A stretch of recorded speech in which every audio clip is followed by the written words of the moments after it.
বাজানো হতেই জাঙ্কুকের ঘুমটা ভেঙে গেল আপনাতেই। ঘন্টা খানেক ঘুমিয়েছে সে। বাহিরে এখনো অন্ধকার, পাখিদের ডাক শোনা যাচ্ছে। তে জাঙ্কুকে আষ্টে পিষ্টে জড়িয়ে ধরে ঘুমিয়ে আছে। জাঙ্কুকের ডান হাতের উপর মাথা রেখে এক পা জাঙ্কুকের গায়ের উপর তুলে দিয়ে ঘুমাচ্ছে তে। একটা হাত জাঙ্কুকের গলা পেঁচিয়ে ধরে আছে। তেহুঙের হাত নিয়ে হাতের উল্টো পিঠে জাঙ্কুক আলতো করে একটা চুমু খেলো। তারপর কি মনে করে নিজের ফোনটা নিয়ে একটা ছবি তুললো। ঘুমন্ত তের গালে দুটো ব্রণ লাল হয়ে আছে। কি যে ভীষণ সুন্দর লাগছে এই ব্রণ জাঙ্কুকের কাছে। ভালোবাসা বুঝি এইরকমই হয়? ভালোবাসার মানুষের সবকিছুই বুঝি মানুষের ভাল লাগে? উত্তর পায় না জাঙ্কুক। আলগোছে তের হাত পা সরিয়ে জাঙ্কুক উঠে গেল।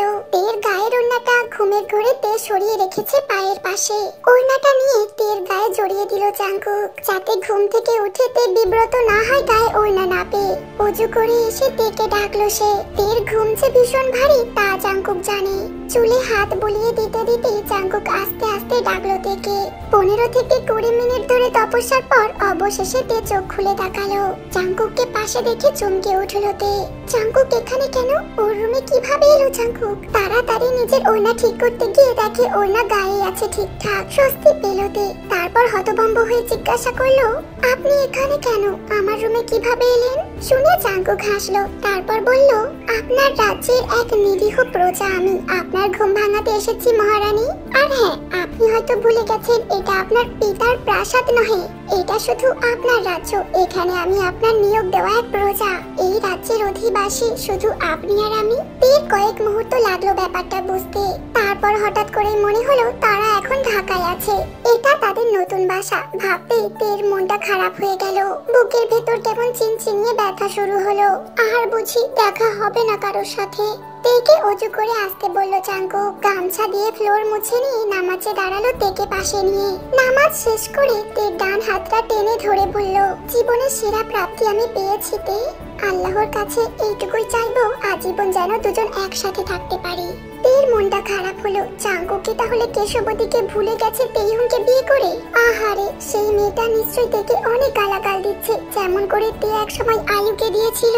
কেশবতী মেয়ে, তুমি আমাকে মাফ করে দিও। আমি চাইনি এভাবে তোমার ভালোবাসা কেড়ে নিতে। অন্ধকার কেটে বাহিরে আলো ফুটতে শুরু করেছে। বাহিরের কামিনী গাছে অসংখ্য পাখি বসে কিচিরমিচির শব্দ তুলছে। তেকে দরজা বন্ধ করতে বলে জাঙ্কুক বের হলো নাস্তা কিনে আনার জন্য। যাবার আগে ভালো করে বলে গেল, আমার গলার শব্দ না পাওয়া পর্যন্ত দরজা খুলবি না কিন্তু। এই পিপ হোল দিয়ে তাকিয়ে দেখবি কে এসেছে। আমি ছাড়া অন্য কেউ এলে কিছুতেই দরজা খুলবি না। বাহিরের মানুষটা মরে গেলে মরে যাবে, তবুও খবরদার দরজা কিন্তু খুলবি না। এটা কিন্তু আমাদের গ্রাম নয়তে, এটা ঢাকা শহর। এই শহরের লোকেদের ভালো মানুষই মুখোশের আড়ালে অন্য চেহারা লুকিয়ে থাকে। কার মনে কি আছে কেউ জানে না। সাবধানে থাকবি তুই।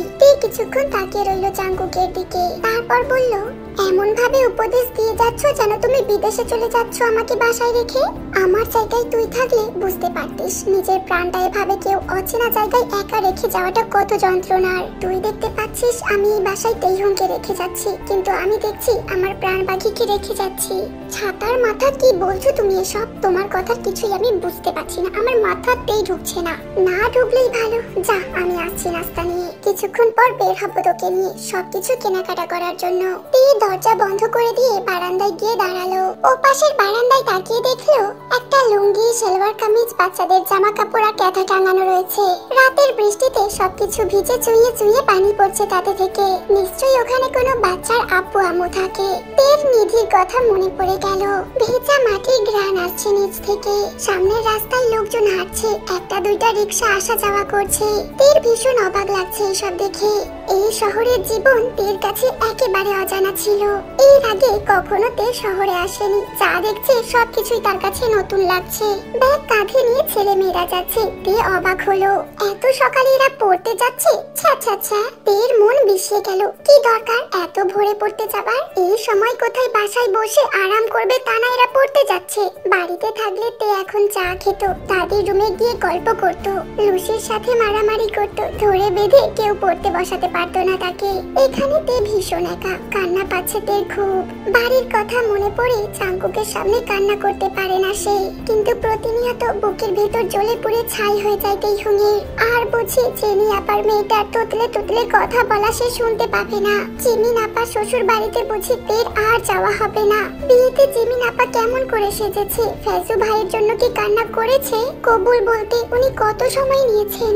আচ্ছা, তেকে যখন কবুল বলতে বলা হলো তখন সে কি করেছে? তখন তো তের মনে হয়েছিল পৃথিবীর সবচেয়ে ভারী শব্দ এই কবুল শব্দটা কোনো মতে মুখ থেকে বের হচ্ছিল না। বুকের ভেতরটা কেমন ক্ষত বিক্ষত হয়ে যাচ্ছিল সেই সময়। তবুও তেকে কবুল বলতে হয়েছে। দাদা এসে তের হাত ধরে কেঁদে বলেছিলেন, কবুল বল বোন আমার, চুপ করে থাকিস না বোন। তে দেখেছে তার বাবা মাথা নিচু করে বসে আছে। দুই চাচার চোখে জল টলমল করছিল। মা মুখে আঁচল গুজে দিয়ে কাঁদছে অন্যদিকে ফিরে।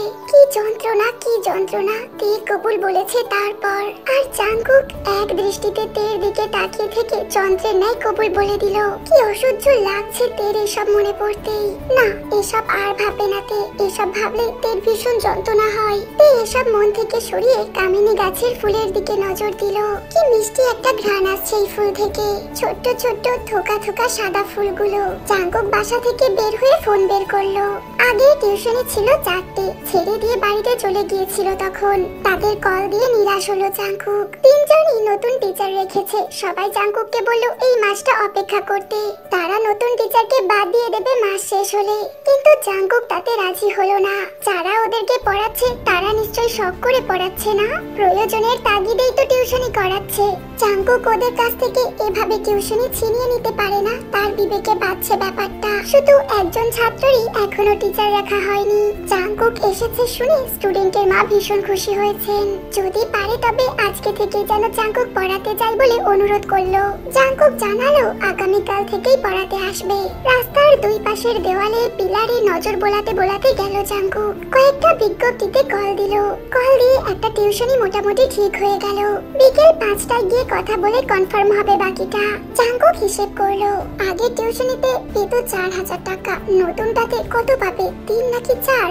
এখনো অনেক টাকা লাগবে। মিনিমাম 20 থেকে 25,000 টাকা উপার্জন করতে হবে মাসে, নয়তো তেকে ভালো রাখা খুব কঠিন হয়ে পড়বে। জাঙ্কুক আর তে একই বাড়িতে জন্ম নিলেও তে বড় হয়েছে সোনার চামচ মুখে নিয়ে। কোনোদিনও অভাব দেখেনি তে। সেখানে জাঙ্কুক বাবার সাথে দূরত্ব হবার পর থেকেই তো নিজের খরচ নিজেই চালানো শুরু করেছে। বাবা, চাচা, দাদা শত চেষ্টা করেও জাঙ্কুককে 1 টাকা দিতে পারেনি। জাঙ্কুক কখনো নেয়নি কারোর থেকে। জাঙ্কুকের তো এইসব পরিস্থিতিতে মানিয়ে নেওয়ার অভ্যাস আছে, কিন্তু তে তো পারবে না। হোটেল থেকে মুরগির কলিজা ভুনা, মুগ ডাল আর ভাজি, পরোটা, পানি নিয়ে জাঙ্কুক বাসায় গেল। নিচ থেকে দেখতে পেল তে বারান্দায় দাঁড়িয়ে আছে। জাঙ্কুকের মাথা থেকে সমস্ত চিন্তা বের হয়ে গেল মুহূর্তেই। এই যে বাসায় ফিরলেই তে দরজা খুলে দেবে, এই সুখটা কি জাঙ্কুক লক্ষ কোটি টাকা দিয়েও কিনতে পারতো কখনো? এই মানসিক চিন্তার কাছে সব কষ্ট পেরেশানি তুচ্ছ হয়ে যাবে। দরকার হলে জাঙ্কুক সারা দিন পরিশ্রম করবে তেকে ভালো রাখার জন্য। বিনিময়ে বাসায় ফিরলেই তে চাঁদ মুখটা যে দেখতে পাবে, এটুকু পাওয়ার জন্য সব করতে পারে জাঙ্কুক। তে চুপচাপ হোটেলের প্যাকেটে করে খেতে বসলো। জাঙ্কুক খাচ্ছে আর তে খাওয়া দেখছে। তে মাথা নিচু করে খাচ্ছে বসে বসে। কি রে তে, তোর মন খারাপ? তে জবাব দিতে পারলো না।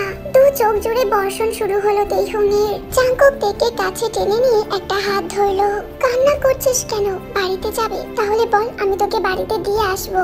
যেই বাড়িতে আমাদের এত বড় আঘাত দেওয়া হয়েছে সেই বাড়িতে আমি কখনো যাব না জাঙ্কুক ভাই। যেই বাড়িতে বগুম আছে সেই বাড়ির আশেপাশেও আমি যাব না। আমার বুকের ভেতরটা কেমন যেন করছে জাঙ্কুক ভাই। আমি নিজেকে সামলাতে পারছি না।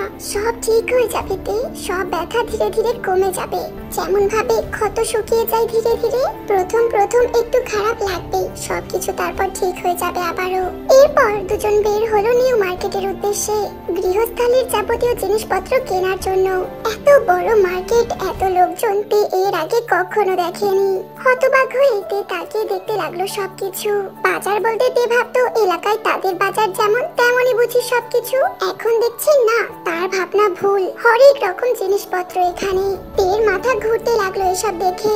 মার্কেট ঘুরে ঘুরে কাঠের একটা খাট, 4টে বালিশ, একটা কোল বালিশ, বিছানার চাদর, হাঁড়ি পাতিল, কড়াই, প্লেট, বাটি, গ্লাস, জগ সহ নিত্য প্রয়োজনীয় গৃহস্থালির সবকিছু কিনলো।